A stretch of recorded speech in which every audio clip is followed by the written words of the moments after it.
Live. How is everyone today? Welcome to an edition. It's been a while of Clean Pin, and what we do, Clean Pin, is we talk about wrestling, everything and anything, dealing with professional wrestling news and rumors, gossip, and just anything else that comes to mind. As people in Long Island do not know how to drive, we're actually in Plainview, Long Island right now. No, I lie. Bethpage, which is the town over Plainview, home of MJF, and even with back cameras, people still have a hard time driving. Nonetheless, everyone's deciding to back up except for me. Go ahead, you go. I'll just wait here in line.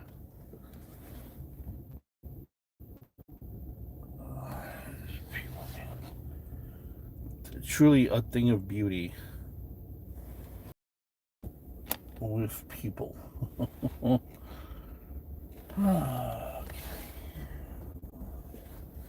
Go ahead, you go with your big truck. Just stalling here. So it's not as easy backing up and talking wrestling as it does.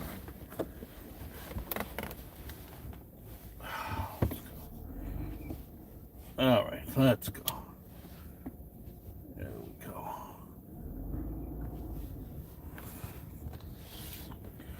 So, what do you want to talk about?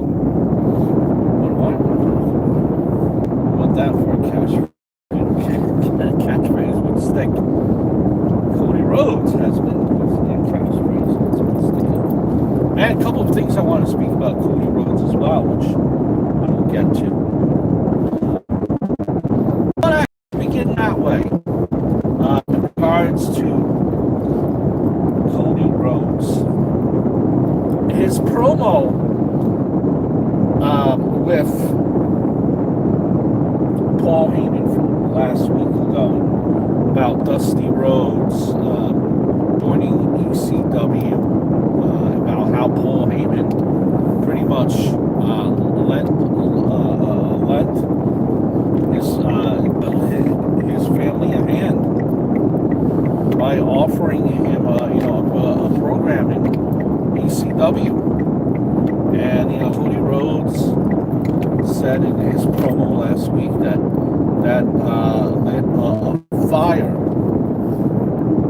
under a new fire, ignited a fire under his father.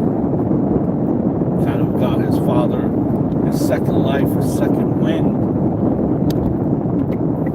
He was saying that his father, that it was so bad that for a period of time there, his father was doing a car commercial, not because he wanted to, pretty much just so he could keep the car. He wasn't getting paid for it, just so he could keep the car. That's how bad it was. And there was a realism in that, and you could tell that Paul Heyman got emotional. You could tell that Paul Heyman got emotional with that. Even had a tear in his eye. And he even said, I just wanted to. I just came out here and I just wanted to schmooze a little, and you got me all choked up in a way. See, that's the. And Paul Heyman,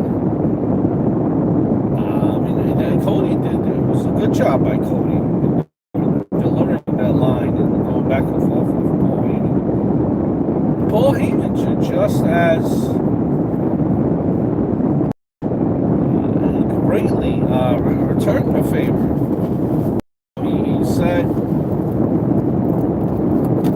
He said listen, your father just down the road, because they were in Orlando, trained some of the best people in the industry. He mentioned names like Seth Rollins, and one of the names that he mentioned was Roman Reigns, and then he says, you know what, he never trained you, did he? That kind of got Cody Rhodes a little bit choked up. Maybe he wanted you to do it on your own, and he didn't want you to be in the shadow of him, so on and so forth. And then he ends it just how slimy and vicious. Paul Heyman could be on the mic. One thing he said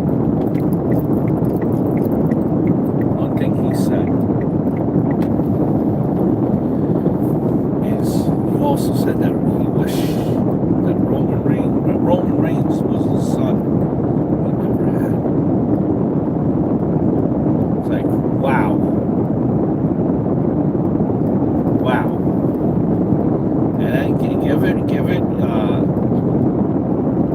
And give credit to Cody. Cody right back said, you know what? That everyone's trying to make this personal. All I'm trying to do is win a championship belt. But now we made it personal, and I'm coming after your boy Roman Reigns. Beautiful promo. Here's the one thing that is important in this whole run here, this whole presentation, and I think this has been said, to an extent numerous times. Dusty Rhodes is not the one. Dusty Rhodes is not the one fighting for a championship belt.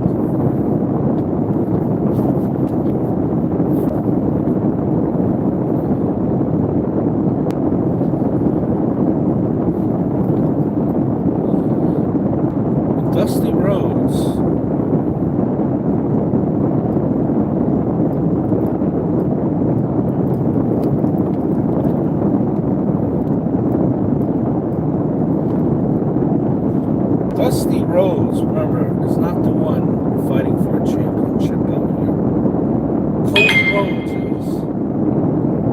Cody Rhodes is fighting for a championship belt. And I appreciate the kind of the honor and respect that they're giving by constantly, or at least Cody constantly mentioning his father, and I get it. That's a part of him. That's the fabric of who he is. That's his father, after all. That's who he grew up idolizing. Probably even that's why he decided to be in the business. But I need to hear about Cody. I need to know about Cody. What makes him tick? His father, not for nothing, some of this generation watching wrestling, honestly, probably does not care about his father. They care about the present, the here and the now. Why does Cody need to win the championship? Let's hear about Cody. Let me get more vested in Cody Rhodes.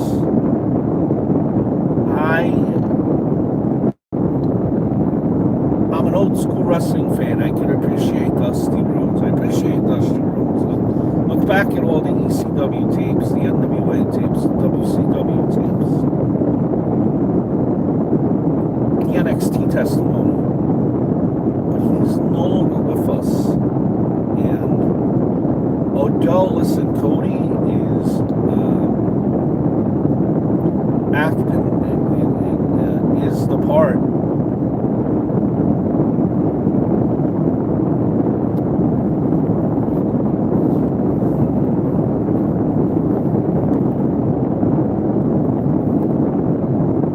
Listen, although he is and acts and plays the part, I need to know more about Cody.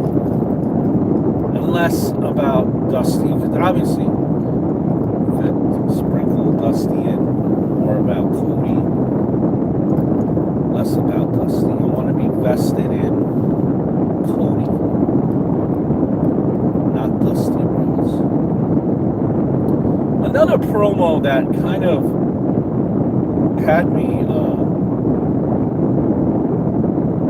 turning my head in different directions was the MJF promo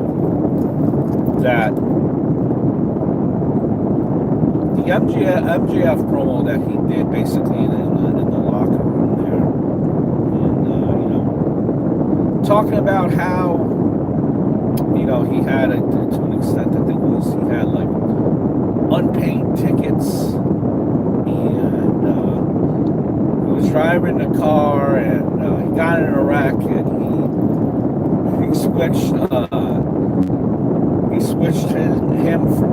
he went from the driver's side to the passenger side, and there you go, he switched, basically committed a crime where the passenger was now the driver, and he was now in the driver's seat after the wreck because he was not supposed to be driving because he had tickets, and he's a badass. I get the promo. I get it to an extent of showing that he's ruthless, that he is kind of the devil reincarnate. I get it, like a man that will go to no lengths to protect what's his type of a deal. But I don't know, it almost kind of gave me vibes of like Katie Vick type of vibes from back in the day.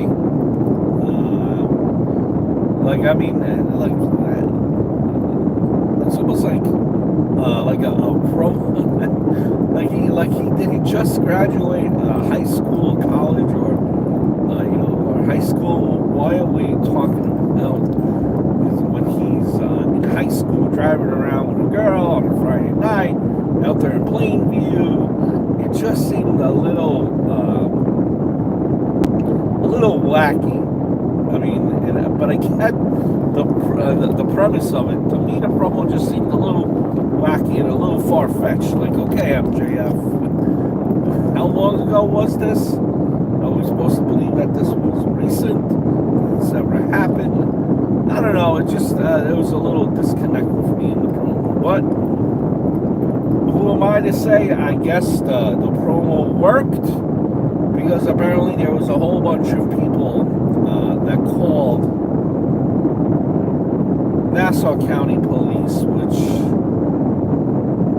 they were inundated by phone calls of allegedly what happened between Maxwell Jacob Friedman when he was a youngster in his car wreck, to Nassau County and Plainview Police. So it's still real to someone, to a lot of people, and he definitely got a few people. He didn't get me. He definitely got a few people here. So who am I to say anything? Okay, it works. It must have worked for MJF.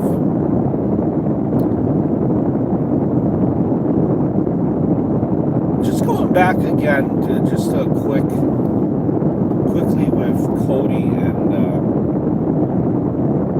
in his promo this past Monday with Sami Zayn, going back and forth. Another great promo. Cody Rhodes has just been banging out these promos lately, and I don't know if it might have to do with people people that he's working with, obviously. I'm sure that plays a part in it. But he's just been going. He's just been knocking them out. These promos. Basically, being Sami Zayn's hype man. Saying, listen, Sammy, you gotta take what's yours, and those type of words. I'm going for what's mine. You gotta go for what's yours. Grab what you want. Hyping him up when, Sami Zayn kind of needed a little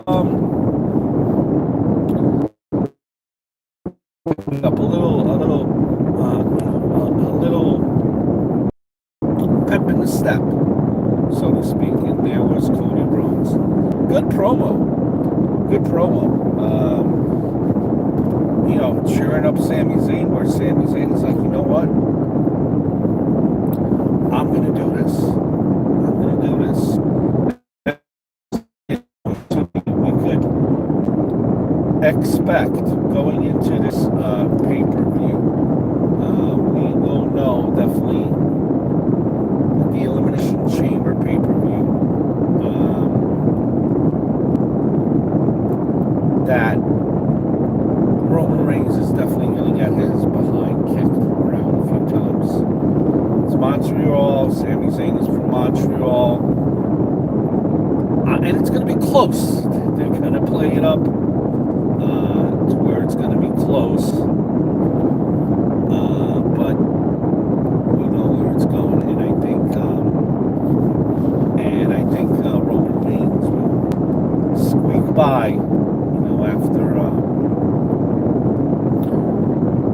by, after getting a beatdown, an unbelievable beatdown from Sami Zayn, kind of having the whole Montreal crowd behind him. And I know a lot of people want Sami Zayn. A lot of people want Sami Zayn, but and they're comparing it to Daniel Bryan and the Yes movement. I don't know. I just don't see Sami Zayn being the one right now, anyway, based on the circumstances. The circumstances to knock out Roman Reigns, who's been a champion for a record-setting amount of days. I don't see it where they would give him the strap in that circumstance, having him win that way, knocking off Roman Reigns.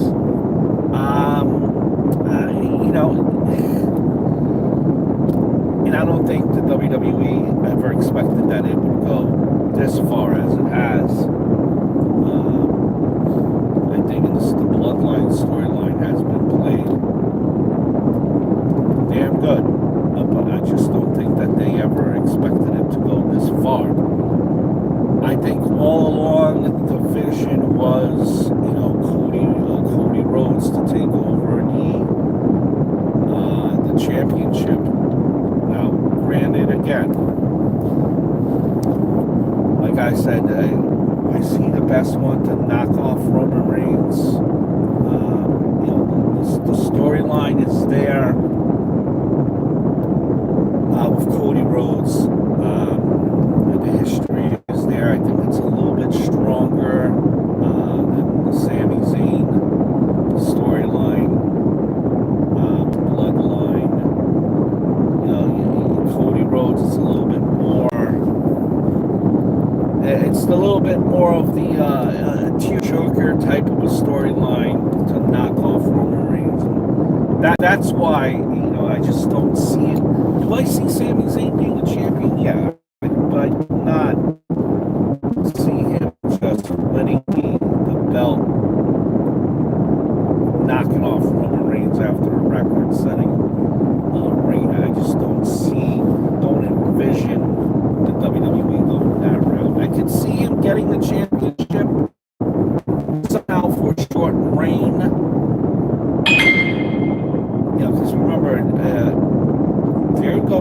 Cody Rhodes is going for the Undisputed Championship. And at some point, maybe that's not a bad thing. Hold the main championship belt. We think that a lot of them should be holding the belt. Guys like Perfect, Piper. Jeez, man, these are all guys that I thought should have held the title, the world champion, and they weren't.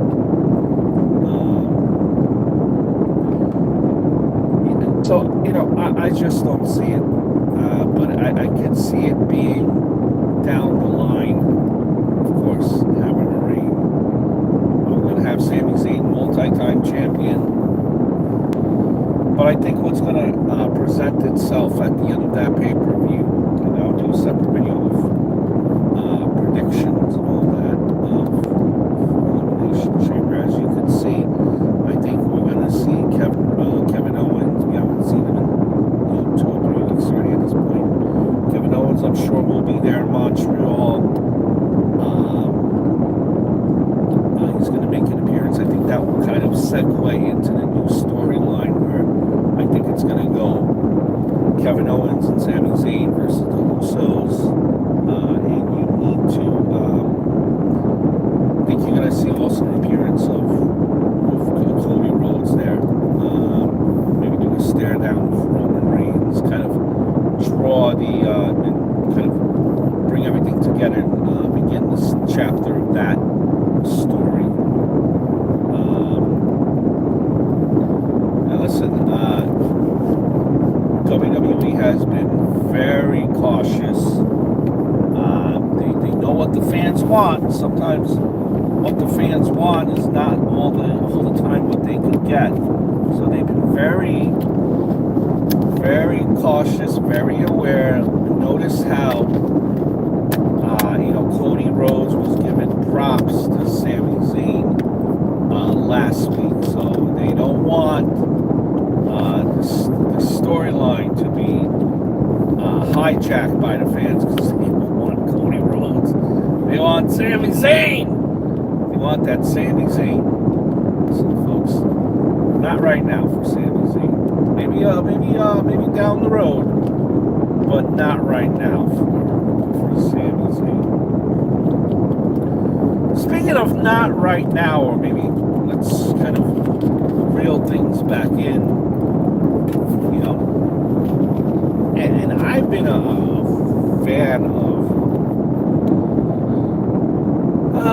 a fan of this guy for a very long time. My boy,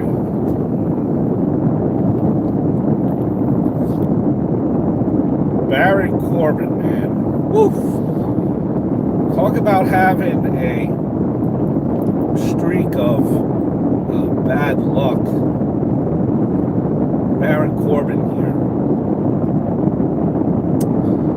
Kind of hard to I don't know, how do you recover from a line that says basically calling him a turd.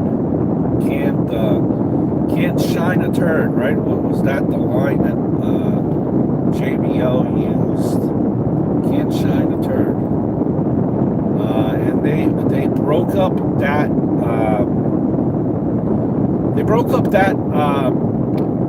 connection between JBL and Baron Corbin. And a lot of people on the internet, the news was apparently almost in the sense of where the WWE has kind of given up on Baron Corbin. Kind of, that was kind of like the last straw, and well, Baron Corbin, here he is, now what, kind of type of a deal. I like Baron Corbin. Honestly, I do. I think he's improved his luck since he's got here. Remember when he got here, he had like long stringy hair, I think he was not even wrestling. Was he wrestling in a t-shirt? Or maybe he wasn't wrestling, or maybe he was wrestling in a tank top, and it didn't look good. It didn't flatter him, so he changed all of that up. And then, became Constable Corbin, which I thought was funny. He was on TV every week, being part of like management. So delivering promos, the guy could cut a promo. And then he was Bad Luck Corbin, or like No Luck Corbin, whatever it was. I forget what it was, but he was getting even like sympathy from people at that point. And then he became Good Luck Corbin, where he was with Madcap Moss. And Madcap Moss,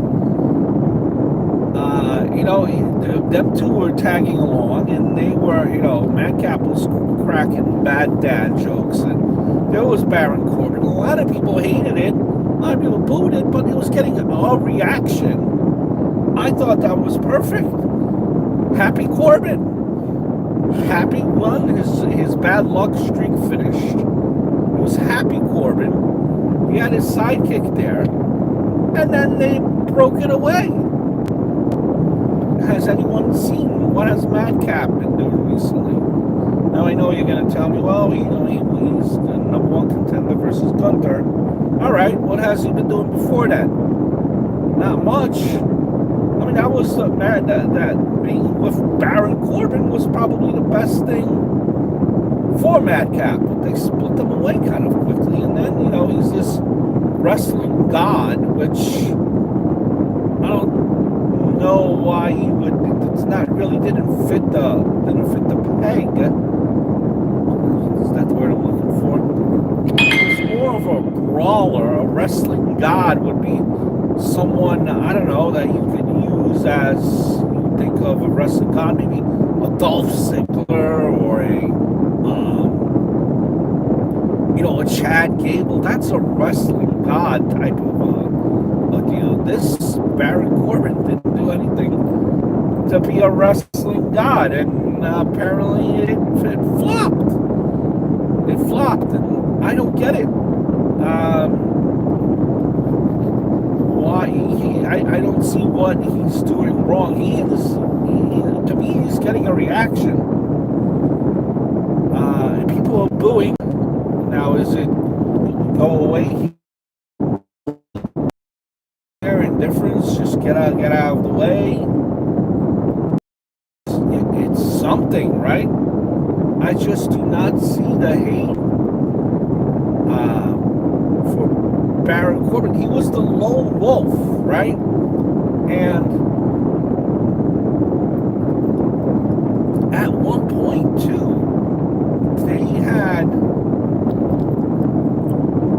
that was probably the best, version of Baron Corbin was the lone wolf. But at one time, they had his finisher being protected, where no one, it was like a thing when no one would kick out of the End of Days. So I don't understand I don't understand this last incarnation of Baron Corbin, why they gave to him as opposed to just sticking with Happy Corbin. Being arrogant, being a prick. Happy Corbin. Happy, he's rich, you're poor. Happy Corbin. Wrestling God never fit him. I just never understood the whole relationship with JBL, honestly. And even so, that didn't even last long. It lasted maybe 3 or 4 weeks, and that's it. They pulled the plug. So I guess we'll see what happens with Baron Corbin now, and where he will be and how long he will be on our TV. It's just very, very puzzling, to say the least.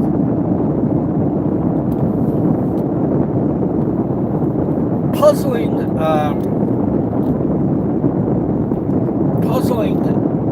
is something that I want to kind of associate that with Karrion Kross.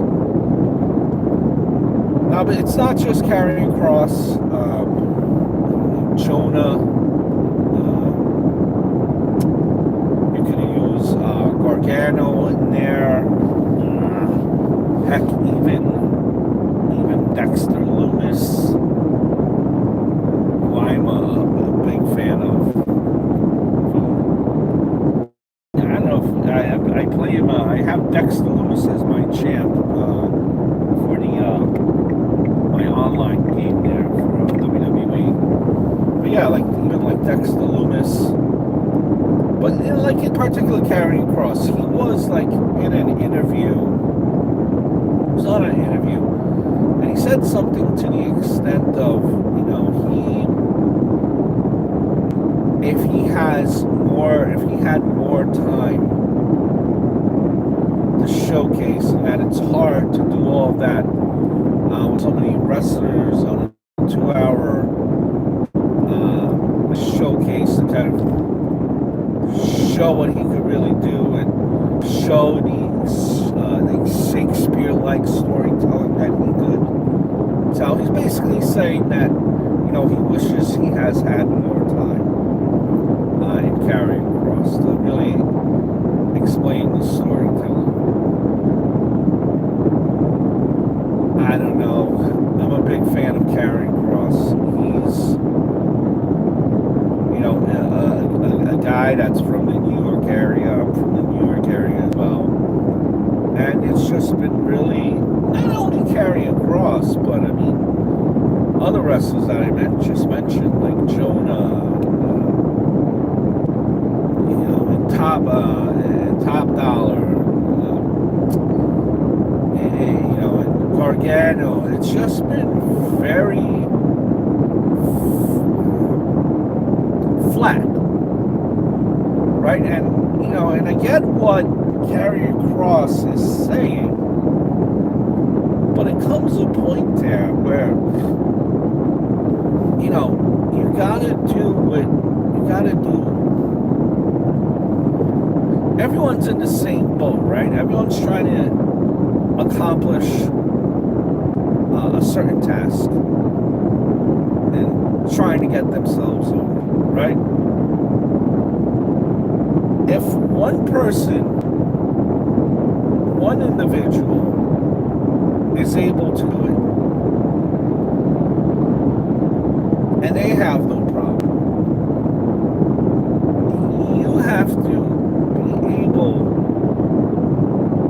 to do it as well, right? Because there comes a time and a place where if you're given opportunity after opportunity after opportunity, and it just doesn't work, then how much more opportunity and chances can you get to make it work before they say, well, this is the big leagues. You could go to NXT and practice it and try to make it work there.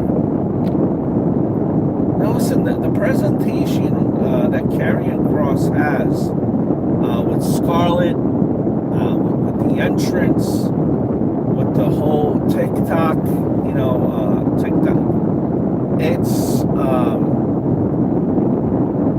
the whole TikTok, that to me is fine. It just, something is missing, and it's fallen flat, where unfortunately people are not just people, they're indifferent, there is no reaction. I seen him, in that Drew McIntyre storyline, and now the whole storyline with Rey Mysterio, and it's just not, I don't know, maybe Karrion Kross needs to cut his hair and shave his head again. Maybe That's what it is, baby. With long hair, he just looks like like a crazy Best Buy manager. I don't know what it is, but it just. And I get what Karrion Kross was saying in that interview, but he's unfortunately been getting no reaction. So how can you? I think you need to earn that trust of the executives or the powers that be to kind of be able to keep going and be able to tell your story, or else, it comes a point where you're just not going to be given the benefit of the doubt. So I hope Karrion Kross can kind of figure out whatever he needs to figure out. That way he gets some reaction. And listen, it's not just him. And I'm still going to say, give it time. Let's give it time to marinate. But I'm a Karrion Kross fan. How much time can we get from our stars before the management says, all right, enough is enough. There was a little bit of little controversy based on the old Twitter. Dax Harwood apparently was talking about tequila, something to that extent. And, he was ranting and raving about his tequila, saying, whiskey, I think. Whiskey tequila. Saying it's great stuff. And if you paid attention, what people are buzzing about, apparently on the corner there seemed to be a paper with a WWE logo on it, and it was quickly deleted. But you know what that means. A lot of people now are thinking that, hey, his contract is their contract is up in their contract is up in April, that they might be making a jump, and he quickly deleted that picture, right? Maybe he realized, oopsie, that wasn't meant to be seen. We're still under contract. Well, maybe that was fake, just to make the internet go buzz, and maybe have AEW and WWE go in a bidding war against each other. But fans are up in arms. Maybe the WWE offered a contract to FTR to come back. Let me first things first. Is there? Did they actually put WWE like on a logo? I always thought it was like, as far as contract, like, whenever they do those contracts in the ring, for the matches, and you see it's a big logo. Do they actually sign their contract on a big logo page like that with a big logo all over the place? I just thought that was more for show. I thought that the actual contract that would sign would be more boring, shall we call it, without any fancy graphics on it. Or is it really that contract that's how it's signed on that type of paper? Nonetheless, who knows? It's a whole different ball game apparently with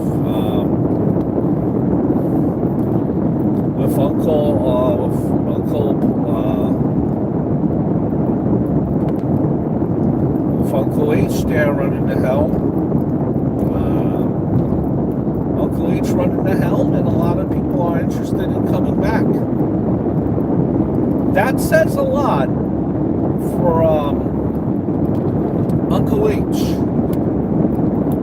But, one thing that I will say, not for nothing, FTR though, the amount of times that they have actually wrestled, like under the AEW, all this time, under the AEW banner, I'll press it. It's like something like very, very minimal. Like they haven't wrestled a lot under the AEW banner. And that's a team that came over, and that's what they wanted to do, is wrestle. Now, these people are driving like maniacs. My only question is, if in fact FTR comes over, if they come over to WWE, I'm sure it's going to be a nice payday, a better payday than AEW at this point could afford. Can't compete with them on that level aspect. I don't know how wrestling products are. But who would they wrestle as a tag team? There's really not there is not really a tag team division here per se. Like a lot of these tag teams that are in the WWE,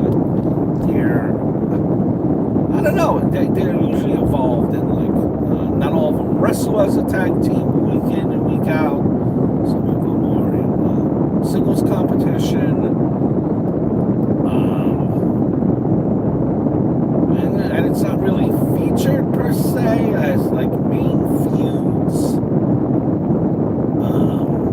That really does not happen. It's more kind of like when they when they do fight, it's kind of like thrown together type of a deal. Like for example, how many times have we seen Imperium fight? They're more often than not fighting. It's you have the Brawling Brutes. It's not. Their tag team division still does not seem really developed, right? So I don't know how often they'll be fighting. Now their WWE's tag team division is better shape than when FTR left. Better shape than when FTR left.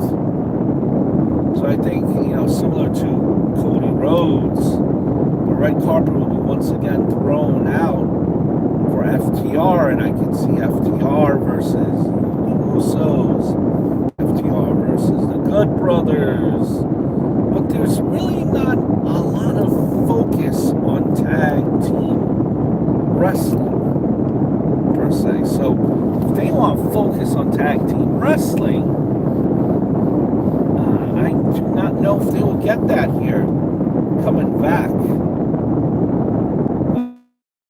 Because there seems to be a little bit more focus on tag team wrestling in AEW than WWE. So I just want to bring that up. But they got the internet a-buzzing. Will FTR come to WWE? Will they not? Whatever that was, we grabbed it, so it does exist. And we'll see what happens. Apparently that is in April. So we'll see what happens come April.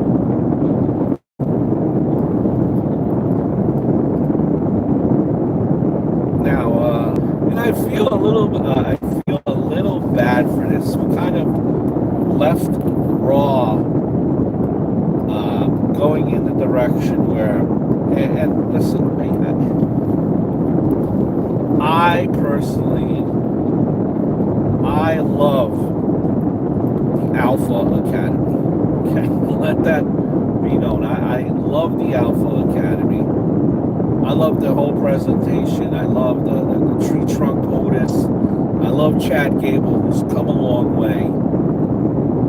I loved it. I love the Alpha Academy, but they're kind of, that tag team here that's kind of in limbo. limbo, I guess, so to speak, right, for lack of a better word. And they're progressing with this storyline of male maxim models. Guess who the new male maxim model will be? Apparently, not Chad Gable, but Otis. Otis, yes, that's what he was referred to as, Otis. Man, I get it. And I know the internet is already up. What are you doing? What are you doing? He's not being taken personally. He's not being taken. He made a joke. He's an amateur wrestler. He's a powerhouse. Blah blah blah blah blah blah blah blah blah blah blah. You know, going back to he's gonna look silly, just like he did when he was dating Mandy Moore. Male Maxim, he's eating hot dogs already. Listen, you already seen it. You know, he grew out the beard, so you knew that he was reverting back into they were looking to do.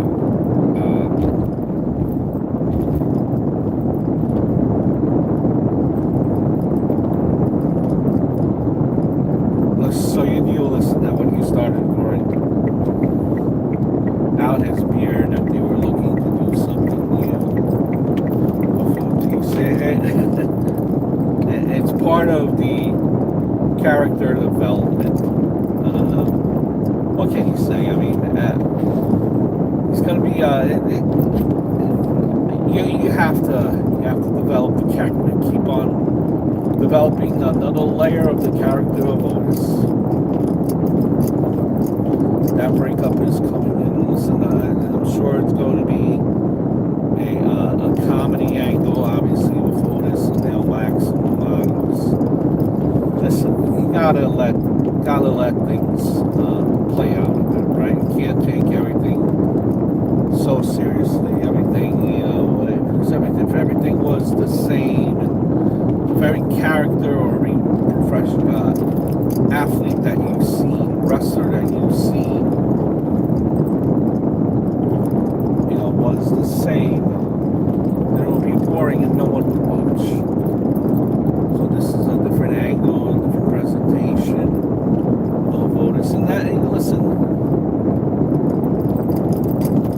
for Otis, you might argue, listen, this just sets him up a different range. When he's done with wrestling, who knows, this could help him in his acting portfolio. Hey, I played a buffoon. I can play a perfect buffoon now in movies. I mean, who knows? So this helps him, right? This all helps you for you later on in your life after wrestling. So we'll see where this works. Listen, if anything, this is going to help the male maxim models, because Otis, you know, is on TV. Male maxim models really are not going to do much. So if you really think this is going to help them as well, look forward to it, right? I'm going to make another video about the Elimination Chamber predictions. These were just some of the things I wanted to chat about real quickly. Version in a while. So it's wrestling. It's WrestleMania season. You know, subscribe to this channel. You know, I talked a lot of sports and wrestling as well, and hockey. I do some gameplay as far as WWE, NFL. I have really bottled down to it because some is, you know how it is. But you know, I'm live. Subscribe to it, and you know, look for another edition. Normally, a clean pin. I should do it every 2 weeks. Sometimes it's been a month lately. Every month.